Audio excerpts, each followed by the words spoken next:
Sir Modi వారసుడు ఖరారు, Amit Shah elevation, అలాగే మంత్రివర్గ మార్పులు సంచలనం. ఇప్పుడు మంత్రివర్గ మార్పులు పూర్తిగా జరుగుతాయి. మొన్న మోదీ గారు వెళ్ళి రాష్ట్రపతిని కలుసుకున్నారు, రాష్ట్రపతికి జన్మదిన శుభాకాంక్షలు చెప్పారు, ఆమె కూడా సెలవు కప్పారు. అదైన తర్వాత అమిత్ షా విడిగా కలుసుకున్నారు.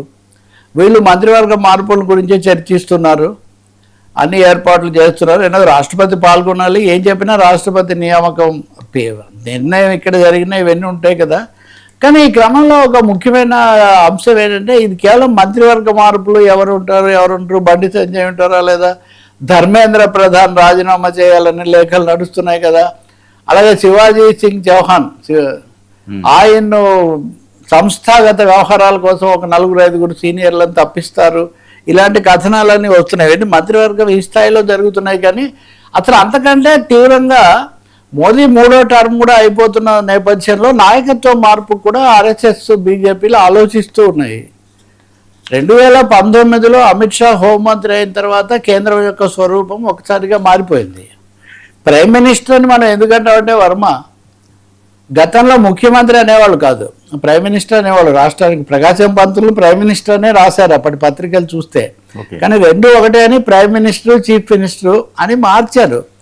2019లో అమిత్ షా అయ్యాక 2022 ఆ ప్రాంతాల్లో మీడియా ఆయనకు ప్రైమ్ కోర్ట్స్లో పెట్టి prime minister, who is prime minister of the centre అంటే అమిత్ షా, నన్ బట్ అమిత్ షాని. అతి కీలకమైన శాసనాలు, అతి కీలకమైన నిర్ణయాలు, పర్యటనలు, సంబంధాలు ఇవన్నీ అమిత్ షా ద్వారా జరుగుతున్నాయి. సరే, దానికి తగ్గట్టు మోదీ కూడా 3వసారి కూడా అయిపోవటము, మెజారిటీ కూడా ఈసారి రాకపోవటము, ఈ కాలంలో చేస్తున్న నిర్ణయాలన్నీ అది పౌరసత్వానికి సంబంధించింది, సరిహద్దులకు సంబంధించింది. ఎన్నికలు అంటే కూడా ఒక 2 ఏళ్ల ముందే అక్కడికి వెళ్ళి ఎన్నికలకు ఎవరెవరు నియమించాలి అన్నీ చెప్పి రావడము. కాబట్టి అమిత్ షా అద్వానీలాగా ఉప ప్రధానాన్ని ప్రకటించకపోయినా అసలు అంతకంటే ఎక్కువ కీలక పాత్ర, అధికారం నిర్వహిస్తూ ఉన్నారు. పైగా అద్వానీ, వాజ్పేయి ఉన్నప్పుడు ఇద్దరు చాలా దగ్గర వాళ్ళు అయినప్పటికీ ఇద్దరి మధ్యలో తేడాలు ఉన్నాయి ఖచ్చితంగా. వాజ్పేయి వ్యక్తిత్వం, వాజ్పేయి శైలి వేరు, అద్వానీ పూర్తిగా హిందుత్వక ఆయన పితామహుడి కింద లెక్క కదా ఇది తన కాలంలో. ఇప్పుడు అమిత్ షా ఆ పాత్ర నిర్వహిస్తూ మోదీకి అతి సన్నిహితంగా ఉన్నాడు. ఇంకోటి, ఇది కార్పొరేట్ హిందుత్వం అన్నప్పుడు అమిత్ షా కుమారుడు జై షా కూడా రాజకీయ రంగంలోనే కాకుండా వాణిజ్య రంగంలో కూడా చాలా కీలక పాత్రధారిగా ఉన్నారు. మోదీ తర్వాత వారసులు అనుకున్న జాబితాలో మధ్యప్రదేశ్ ముఖ్యమంత్రి ఆయన తర్వాత అయిపోయి ఇప్పుడు కేంద్రానికి వచ్చి మళ్ళీ ఆయన రిలీవ్ అవుతారనుకుంటే రాజ్నాథ్ సింగ్ కూడా ఇంకా పెద్దవాడైపోతే యోగి ఆదిత్యనాథ్ మీద ఎక్కువగా ఉండేది. ఇప్పుడు అయోధ్య మీద మనం చర్చించబోతున్నాం.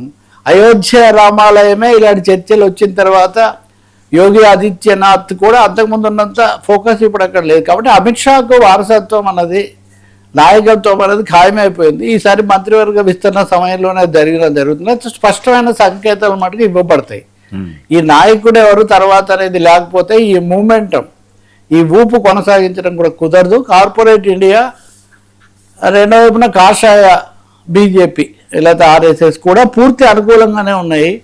కాబట్టి అందరూ చర్చలోకి రానిది తెర వెనుక జరుగుతుంది. అమిత్ షాకు మేజర్ ఎలివేషన్ ఉండబోతుంది. అది ఏ రూపంలో ఉంటుంది, ఏ పదవి, అది ఉప ప్రధాన లేకపోతే ఏదైనా ఒక, ఇది అంతకుముందు స్టాండింగ్ కమిటీ ఇట్లాంటివి ఏర్పాటు చేసి కోఆర్డినేషన్ కమిటీ ఇట్లాంటివి పెట్టేవాళ్ళు కదా, ఇలాంటిది పెట్టి దాని నాయకత్వం అప్పగిస్తారా?